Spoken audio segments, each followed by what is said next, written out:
back to Tuesday. Like I was saying, hopefully everyone was able to find their way around the system yesterday. Um, I did want to offer one reprieve because I noticed that there were quite a few students that had not joined, and I know sometimes it's because of scheduling or they weren't even aware they were in this class. So for your live participation question, just for yesterday, even though if you weren't here, obviously you were marked absent.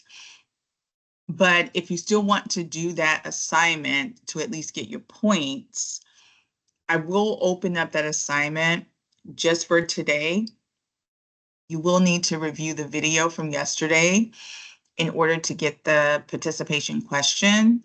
But if you want to complete that assignment, I'll allow you to do that because I know that the registrar's office, they're, still moving people around. And so I do want to at least extend that to you. So if you fall within that group of people that weren't able to do it yesterday, you can do that. All right.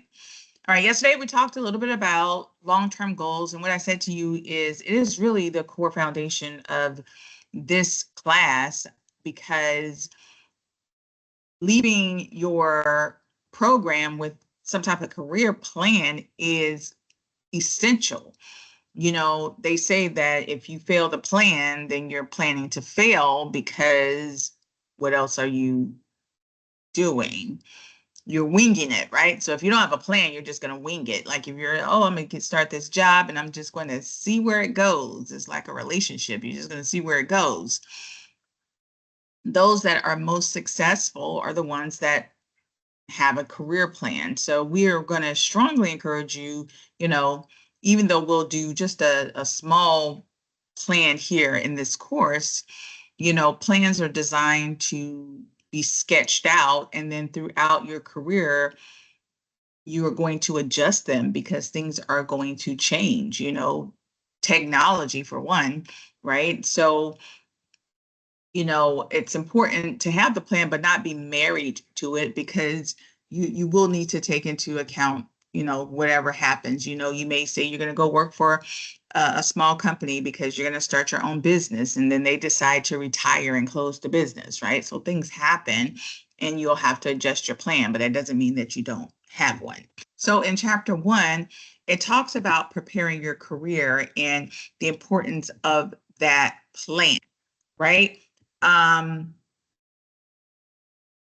Even when you are creating a career plan, many of us always think in terms of money. Most people say, I want to have a job because I want to, you know, take care of my family. I need money for, school, whatever it is. And then, when they think of career, sometimes they don't think of in terms of career and finance. Some of us do, like, clearly you can't say, okay, I want to just be an electrical tech, or I want to start out as a VA person, but I want to buy $1 million home. Like, that's an extreme where, it's not going to work that way. Like, unless you're going to work for 30 years and save up and then buy $1 million home. Most of us know that, okay, let me think about the quality of life I want to have.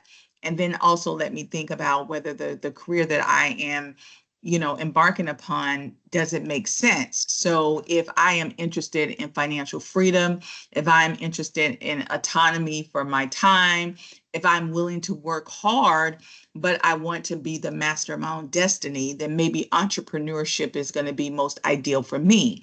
For others, if it's important to have a good work-life balance, maybe it's important to have health insurance, maybe it's important to have some type of stability for whatever reason, then maybe you want to go the corporate route and you kind of want to work your way up because you like that environment. You like being part of a team. You like the idea of maybe going into, some executive position one day. You're going to have to choose, like, you can just work a job and not have a lot of upward mobility, but that doesn't, you know, make sense for most of us because your family life changes, your financial needs change, so your position is going to have to change. So it's important to look at your personal financial plan and your career plan and make sure that they are in alignment with one another. So you may have to say, okay, does it make more sense for me to try to go into leadership, or maybe try to go become a specialist, or maybe try to own my own business? Does it make sense in relationship to my financial plan? That's one thing that you want to consider. At the end of the day, it varies from person to person. You guys are all sitting in here. Some of you are in the same program. And if I were to poll three people, no person would probably have the same plan, right? Everybody has a different plan, even though you guys are all starting out right here, right now. Part of that is because your histories are different. Even though your current career is starting here today, many of you already have skills that you're bringing to the table, and so your plan is going to look different than somebody else's. So it's not about you trying to have a plan that looks like everyone else's, but what makes sense for you. One thing you definitely are going to want to do in creating your plan is to understand the career pathway of your industry. There's a lot of different websites like the U.S. Department of Labor, the Occupational Information Network, that will even let you know where your industry is going. My industry is in business and IT, and now and in law now. And when I started out in business, I knew 20 something years ago that business and IT was going to go hand in hand, because even in working in finance, we dealt with a lot of software applications. Like, you almost needed to be a coder back in my day in order to utilize some of the software, because it wasn't as user friendly as it is now. So I was not surprised when my field, especially in finance, started to transition more into IT, doing data analysis and running dashboards. So I started learning IT early on because I saw the trajectory of where my field was going. And then, even in the legal sense now, it's IT laden, as most industries are. And so I knew I had to get reskilled. And I also knew, before I went into my career, to do research on what was highly sought after. We can all, you think through, okay, I'm in this industry right now, but what's in high demand, right? Um, if you're in the electrical field, there's a lot of different types of electrical: low voltage, high voltage, all different, wind, solar. Are you going to be dealing with, interdisciplinary skills where it's, electrical combined with something else? Combined with some type of energy, maybe. What is happening in your industry? Do you know what that is? And it's going to be important, because it's going to inform your decision on what your career plan looks like. So if we ask the question, what is a career plan? Well, essentially, a career plan is a documentation, because we do think it's important to write it down, where a person today who is in a job search has some type of long-term strategy to get to where they're trying to go. Now, how does that begin? Well, you want to start with a long-term goal. So let's say, like we said for yesterday, if I'm in the electrical field, or even if I'm in the welding field or the HVAC field, and I want to initially become some type of specialist, whether it's a journeyman, a master electrician. If I'm in the VA field and I want to start as a VA, then become a VT, and maybe even go on to be a veterinarian, or maybe I want to specialize in VT. Maybe I want to be a veterinary specialist, focusing in on, exotic animals, or focusing in on farm animals, or focusing in on smaller animals, or focusing in on aquatic animals, and I want to specialize in that and let that be my area. You need to figure out what are the steps it's going to take to get there, right? So If I said that I am in a VA program and I want to specialize in aquatics and saltwater animals, maybe I'm just making up something. And then later on, go work for, like I said, a preserve that deals with that. I need to define when I want to do that. I need to define, the steps it's going to take for me to get there based upon where I am today, right? So we're all sitting in a class trying to get our first degree in it today. So this is all of our starting points.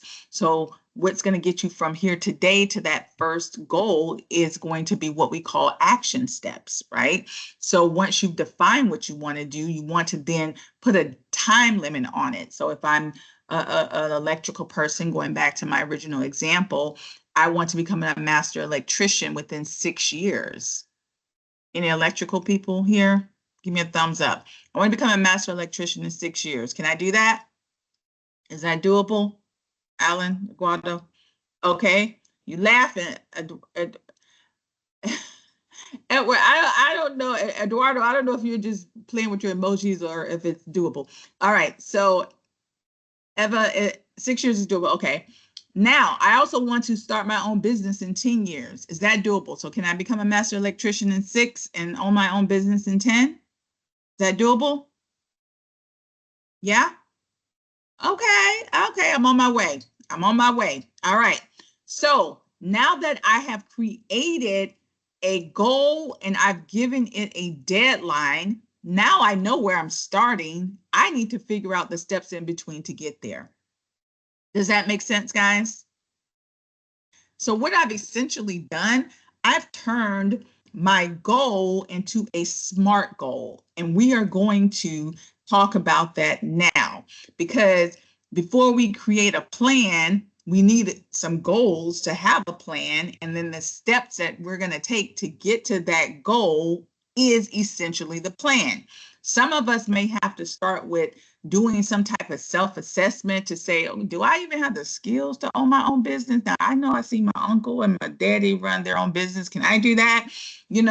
Do I have the personality type to run my own business, right? So once you figure out, okay, I do want to become a master electrician and own my own business, but maybe I need to do some assessments. So I'm going to pretend that my long-term goal is to become a master electrician in 6 years and run my own business. That is my goal. And I'll break it down. My first long-term goal is to become a master electrician in 6 years. And then my second long-term goal is to start my own business within 10 years, right?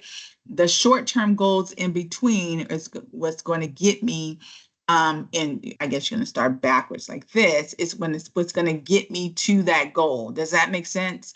So my first goal could be graduating from the STC program or the ATA program.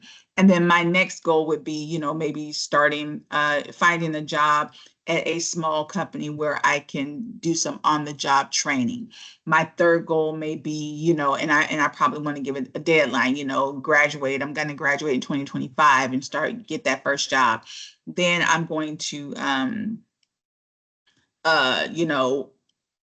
try to, go back to school and get some certifications, in 2027.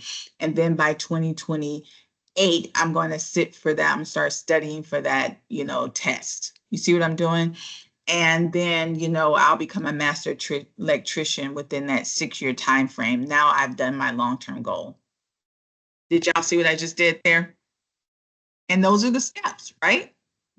Simple enough. But what am I doing? I'm making sure that each of those goals have some type of deadline, that's what makes it SMART. And we'll discuss that in a sec. But like I said before, do I even have the temperament to run my own business? This is where those self-assessments come in. Have anyone ever done a self-assessment? You may have heard of them, like Myers-Briggs test, where you take a test and it kind of tells you about your personality, that you'll be good in this setting, you'll be good in that setting. Well, if you've never done one before, you'll do one today. As one of your assignments is to take this test. It's really simple. You're just answering some questions, and based upon how you answer, and it's talk about your personality, things you like, you don't like, it'll give you an assessment of what, that test suggests, you be good at. So you may be surprised by it. It may say, listen, you need to work by yourself. I'm gonna tell you right now, that would be me, because I am an introvert. Any introverts, give me a thumbs up if you're an introvert. And I already know I am better alone. Yeah, and people do not believe us, right? Desire, they don't believe us. We like to be by ourselves, honey. Like all the time. Yes, all the time. Like you can be here, just be in the next room. That's just our personality, right? So I do better at jobs where I'm by myself. And people think, well, is it you're antisocial? No, I'm not antisocial at all. But introverts, you tend to be very critical thinkers, right? So we're always having something going on in our head. Santiago, is that not the case? We're always strategically thinking. We're always like got something going on. And a lot of times outside noises tend to be distracting. That's what it really is, right? It has nothing to do with people. We love people. We just can't think when we're around y'all. But so I like doing jobs where, science based, finance based, writing. And those are the things that I've tended to move towards, because it allows me to be on my own, so I can think critically. I can concentrate. I don't have a lot of noise around me. That's why I don't do well in offices, because you know what, when I'm in an office, I get easily distracted. Anybody have been in a corporate environment, somebody come into your door, your cubicle, whatever, and I'm gonna talk to you, and next thing I know, I'm distracted and I can't focus, right? So if you talk to me, I'm gonna talk to you, but then I'm not gonna get any work done. So I know I learned that about myself. Another thing that the test tells you about is, aptitudes. That's things that you are naturally good at. I'm naturally good at absorbing a lot of information, which is one of the reasons why teaching works for me, because you can give me a textbook and I'll just read the whole thing. It doesn't even matter if I like it or not. I just absorb a lot of information, and then I tend to regurgitate it back to people in a way that's really simplified. And it's only because that's just how I've deduced it, down to, I've compartmentalized it in my head, I've extracted it, and I'm able to synthesize it out to people. That's just how my brain works. So it works in education, right? It doesn't always work in other environments, where people saying, can I read it for myself? Thank you very much. But it works for me, and I just have a natural ability. My daughter has great hand-eye coordination. Like, she's really good. She's an artist. She doesn't even know she's an artist yet, but my father was. So, I'm sure that's where she gets it from. But, I don't have hand-eye coordination. If my child tries to throw me something across the room, I'm ducking it, because it's going to hit the floor. It's going to hit me. I tried to play softball, and it doesn't work for me. But this kid, she could have her eyes closed and she could just catch anything, right? Like, it's not me, right? So, or maybe you don't know what you're really good at, so the test also, helps you with that. And sometimes it can inform your decision with things, and sometimes it doesn't. Like, I initially thought that I wanted to be a doctor when I left the military. And a couple of times volunteering in the hospital lets me know, no, that's not for you. Choose another career, right? Because I don't have good hand-eye coordination. Can you imagine me doing surgery? And I'm blind, so that doesn't help either, right? So I had to choose a different career. Your ability is also something that affects, how well you're able to do something, right? So how well you're able to master a skill, not just your ability to do a skill, but your ability, how, evaluates how well you're able to do a skill. So those are all important things. Clearly, your personality is going to play a part, because it's a blend of, how you feel about things, your attitude, your work habits, that's all part of your personality. Things that naturally motivate you is also part of your personality. I briefly mentioned how I get excited about learning new things just because, right? And that's another reason why I don't do well in corporate environments, because I am naturally interested in everybody, because I'm just a nerd and I want to learn. I'm looking at your last names and you guys don't even know. I'm always like, thinking like, where did that person come from? And how did Desire get her name? And how do I pronounce that? Like, you guys don't even know what goes through my brain just looking at your names. I'm already having this other conversation in my head, wanting to learn more about each of you because I am naturally inquisitive, right? So it works well for me as a researcher and a writer and an educator because, it's a natural thing. So that is something else that a personality test can do for you. Clearly, your values are going to take into account how well you do a job, the type of work that you want to do, your working relationships. When I joined the military, a lot of people were like, and I joined right out of high school. A lot of my family members were in the military, so that did inform my decision. But they were like, are you sure you want to do that? You're putting your life on the line for people, potentially, how does that how do you reconcile that? And I'm like, well, it goes in line with my value system. Like, I'm a really big believer in, I don't know, protecting people. There's always been something that I naturally lean towards. Especially the little guy. Like, I'm one of those kind of people. Like, don't mess with old people. Don't mess with, little people. Don't mess with people with special needs. Like, I am a pit bull when it comes to that demographic. I hate people messing with the homeless. So it was kind of natural for me to be in the military because I feel like I'm protecting somebody for whatever reason. I don't know why. I remember when I was married, my ex-husband was like huge guy, boxer, big guy, and I even felt like I was protecting him. I'm sure he would tell you different, but that's just how I am, right? So it worked well for me when I was in the military, and even with some of the careers that I've chosen, it's very natural, right? So part of your skills assessment, what we'll also do after, we use this assessment to determine, okay, what is our long-term goal and does it make sense for me? And, am I on the right path? It's also going to be important for you when you go for that first job, because guess what's going to happen? We're going to explore this in this class. Companies want to know, what are your skills? Listen, we know what your technical skills are. We saw you just graduated. Good for you. We see your diploma, but we want to make sure that the skills that you possess are in alignment with what we're asking you for. So when you go on to Indeed.com and we're going to show you, they're going to list it out, right? They're going to say, I need you to have these technical skills, but guess what else that they're going to say?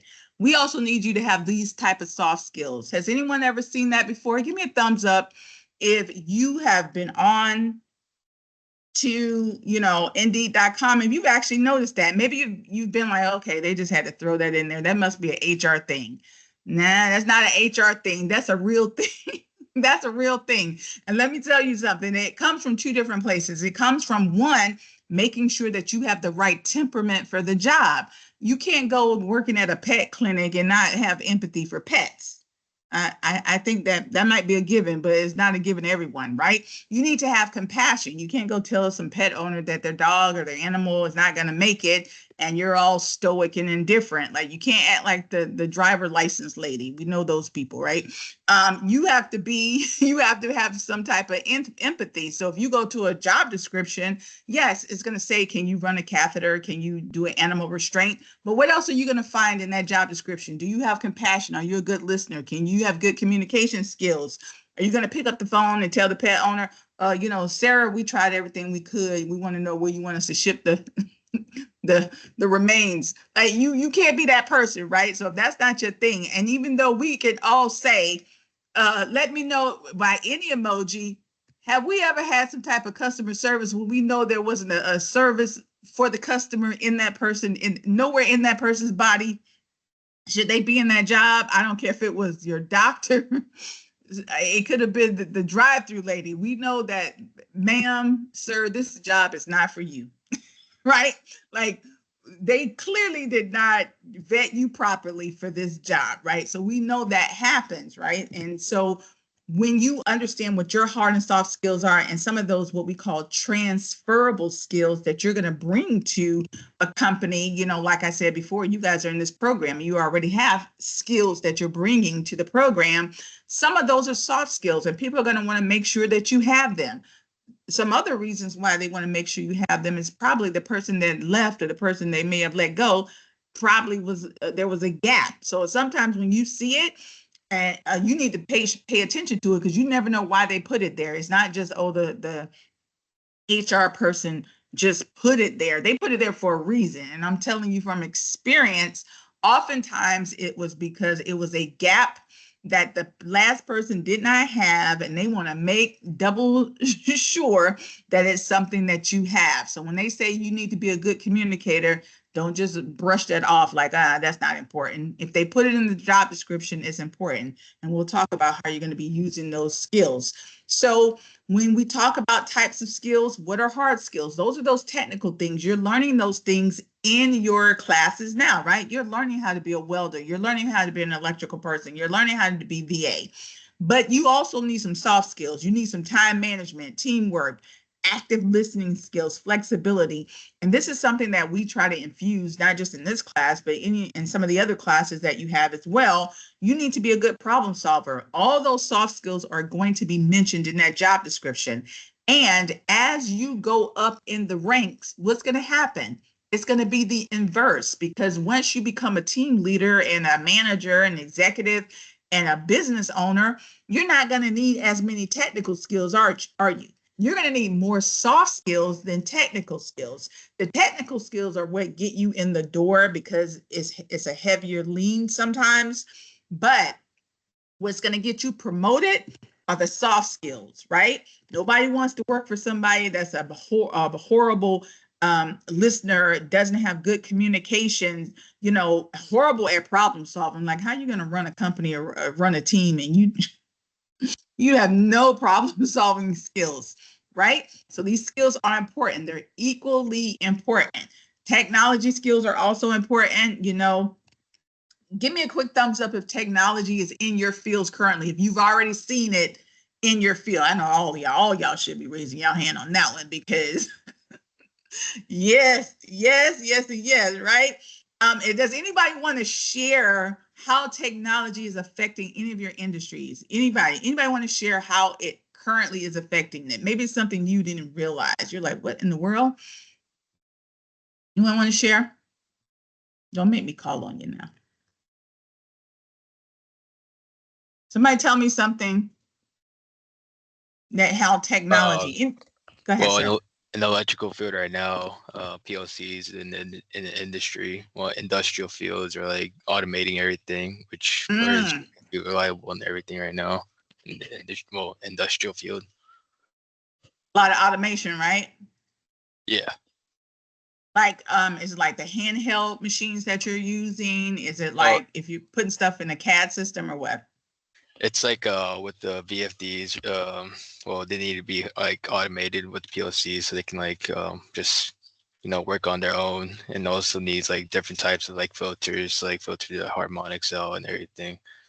But it's all right, more now tell it to us like we're sixth graders. Remember, some of us are not in an electrical program. What's a VOD?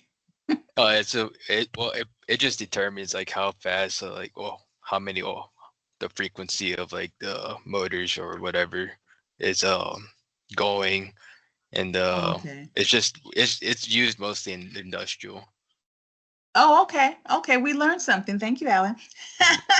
Right, so technology is everywhere, right? So you can't get away from it. I tell people all the time, like, oh, you got a hand clap there. I tell people all the time, if you thinking that, I'm in a technology proof job, you're fooling yourself, right? Even me, as an educator, you have to teach, but a lot of your education tools and what you're using, you're gonna need technology. We couldn't even be in this class today if we weren't using technology, right? So technology, whether it's software applications like you see here on the screen or whatever, or like even what Alan was saying, the machines you're going to use, all of that is going to be technology laden. Make sense? So getting back to our goals, right? So as we set these goals and we are understanding that we have our long-term visions and it's going to trickle down into what decisions that we're making today, we want to make sure that our goals are smart. So let me say this, because I know that sometimes people get confused. Y'all saw on my screen where I said you're going to have one long-term goal, maybe two. I gave you an example where there were two. My first long-term goal was to become a master electrician in 6 years. My second long-term goal was to own my own business within 10. Now, I'm not saying the first 6 and then another 10. I'm saying within that first 6 years, I own my own business, and then 4 years later, I start my own business, right? So I become a master electrician at 6 and start my own business by year 10. Were those two goals smart? Well, what do you mean by smart, Ms. Taylor? I want to know, did they pass the SMART test? Because SMART is an acronym. It stands for specific, measurable, attainable, realistic, and timely. So let's run through it really quickly. I want to know if my first goal met the test. Now, I know my electrical people are going to help us the most, but everybody can chime in. Let's start with the S. I want to own my own. I want to become a master electrician within 6 years. Was that specific? Just give me a thumbs up. Right? We got to make sure that the long-term goal we set is smart. Was it measurable? Can you measure that? Okay. Is it something I can attain? This is the tricky one, because some people may say, girl, you cannot be a master electrician in 6 years. Can I do it in 6 years? Oh, thank God. I got some thumbs up. All right. I can do it within 6 years. They think it's attainable. Okay. Quick question. Can I do it in 4 years? I'm just curious. Could I do it in 4? If I was starting out? No. I got a no. Okay, no. And I blinked. Okay. I was just being aggressive. Sorry. Okay, 6 years. We're gonna stay with 6. Is it realistic then? Because clearly 4 was not, from some of those eye squints I got. Okay, it is realistic. And we know it's time bound. Why? What did I do? I gave it an end date. I did not say, one day when I grow up, I want to become a master electrician. Girl, wake up. You are dreaming. If you want something to happen, you need to put a deadline on it, right? You don't do things if you don't have deadlines. All right, so my long-term goal passed the SMART test. That's exactly what you are going to do when you create your SMART goal today. Now, listen, the book is going to give you, if you're reading chapter 1, it's going to give you some very generic goals. Do not pay attention to them. I don't want to hear no generic goals about I'm going to eat healthier, or I'm going to I want to lose some weight. Yeah, those are nice goals, but this is a career class. Yeah, so please ignore the examples in the book, because they're going to give you some very generic examples. I want you to focus on what I've told you, because I want you to give me your long-term career goals. This is for your career project. We understand? Unfortunately, that's the textbook we have, and it doesn't focus on career goal setting.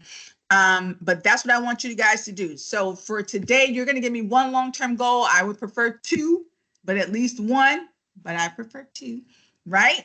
2 long-term goals. So maybe your first long-term goal is to, become a master electrician. Maybe your second long-term goal is to, find a job working in Panama, because that's where you're originally from, by year 10, right? That's a realistic goal. We understand?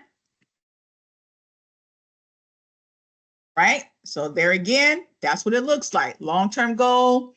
We'll be doing short-term goals in week 3, but today I just want at least 1 or 2 long-term goals. Because how does it work for you? It is going to help you on your career path. Once you set your goals, and you'll know where to go. Does that not make sense? Now, is it not empowering to know, okay, I have a plan. I'm not just winging it.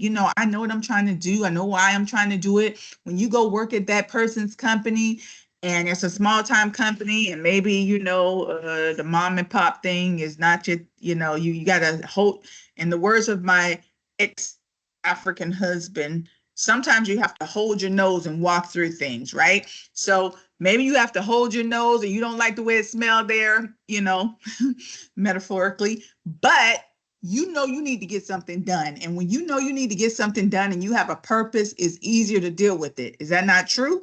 Right? You have already told yourself, I'm going to be working for this small company for 3 years because they have a great training program. Yeah, I know the boss may be a little crazy, but that's all right because I got a plan. I'm out of here in 3 years. And as long as you stay in that goal and you have that strategy in mind, you don't mind the small stuff in between. Does that make sense? All right. So in your book, it talks about a career ladder versus a career lattice. Make sure you pay attention to that because that is a testable item. Just know the difference. One is just I have a career ladder, typical what you're used to. I'm going to work my way up in corporate environment. I'm going to become a VA, then I'm going to become a VT, then maybe I'm going to become a specialist, then maybe one day I'll go and become a veterinarian. Who knows? Or maybe I'm just going to work at a really good pet clinic and I'm going to become a supervisor over all the VTs, and that's what I'm going to do, right? And then maybe one day I'll become like the head of the clinics, or maybe I'll become like the head of a multiple clinics, right? There's nothing wrong with that. Or even if it's, I'm going to become a VA to a VT, then I'm go back to school, become a veterinarian, and then maybe I'm going to go work at a hospital running their administration program, whatever that is. Now, even with the way I just explained that, a lattice means that sometimes your career doesn't take a straight shot. Maybe, like I said, even when me saying I'm going to be a VA, then I'm going to go back to school to be a VT, sometimes you can't go up any further as a VA, so you have to go back to be a VT. Or let's say I'm a welder or a HVAC person and I want to become a journeyman, but and I do that for a while, and let's say I become a manager and I'm up on that ladder, but then I decide I'm going to shift gears altogether and I want to go specialize in some other industry. Maybe I want to deal with you know if I let's say I was trying to I'm thinking about EVs, for example. I got Elon Musk on my mind, but let's say I want to switch gears and work in a different industry, and so I'm not doing a straight shot up a ladder. I may be taking a lateral move, and that's what the lattice is all about. Maybe you're a specialist and you work there for a while, but then you move to the left or to the right. You have a lateral move where you're not going up a ladder, but you're transitioning into something different. And that's what the lattice is all about. But it doesn't really matter as long as it gets you to your goal, right? I know that may have been a little confusing. Sorry about that. But at the end of the day, the goal is to have a career portfolio. A career portfolio is basically your collection of your skill set, right? And you get to position yourself and post yourself via some type of platform, i.e. LinkedIn, which we'll be talking about in this class, and showcase your career platform. Back in my days, we used to have to walk around with our little portfolios. If you guys go to Office Depot, you see them now, right? You probably have heard of them. Some of you have probably never bought one, but we literally had to buy those portfolios. Let me know if anybody ever had to buy a portfolio and you had your little resume and you had maybe, some nice that your former boss said, maybe you had your reference letter. Okay, we did. Okay. It's not just me, right? Well, what a lot of people don't know, I'm glad to see a lot of us have done it. That's what LinkedIn is for now. You don't have to walk around with all this paper. And then on top of that, you had to have a whole bunch of extra copies, right, guys? So your portfolio is big old. Then you might as well just carry a briefcase because you need a briefcase with all that paper, right? So you needed that. Now thanks to LinkedIn, it's an electrical platform. It's now it's a digital electrical. Is electrical on my mind. It's a digital platform where you can showcase yourself, and that's what LinkedIn is all about. There again is how technology has changed who we are, right? So we'll talk about your career persona and what that's all about. It's how you are going to promote yourself. So yes, we're going to be talking about how to promote yourself in business. All right. That's a lot. I've been rambling and rambling and rambling. We have come to the end of this presentation. So here is your question for today. Here's what I want you to do. And thinking about these technical skills, and we call them hard skills. These are technical skills that, hard stuff. You need these skills to even get your foot in the door. We want you to think about what are your top hard skills unique to your career. Maybe you just got them from this program. That's okay. You don't just have to list ones from your career. Maybe you well, unless they probably don't make sense for your career, but whatever. 3 hard skills. Now, when it comes to your soft skills, that is more, general, right? Because if you're a great communicator, I don't care if you used to work at a hospital, now you're going to be a welder. Great communication is great communication. So give me 3 soft skills, right? Don't just list the ones for your career, but ones you specifically have. So this is really about what, like I said, what you currently have, not 3 hard skills that my industry needs, but ones that you physically have, and maybe you've just acquired them. Why do we want you to do that? Because guess what? You're going to be promoting yourself. And like I said, all y'all are different. So you can't just fake it and say, oh yeah, I got that too. Yeah, I got that too. When you go out in the job market and start to promote yourself, you got to promote what you physically have. So we want you to start thinking about, what do I have? Let me look at my toolbox and see, what do I have that works in my favor? This is your question for today.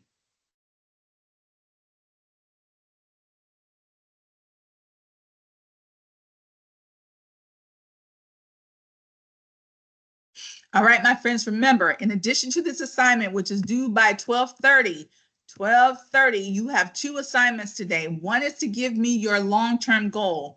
What is your long-term goal? And the other is to take that personality test. Take the personality test. As a quick reminder, all of your assignments are open through Sunday. So if you don't get something done today, don't freak out. You have until Sunday, with the exception of this participation question that needs to be done by 12:30. All right, my friends, if you don't have anything else for me, I'm going to give you back your time. Zanai, is that how you pronounce your name? Go ahead.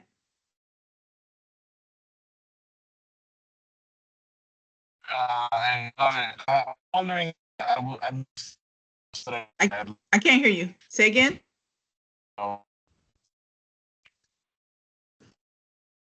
You have a question? Can you hear me better now?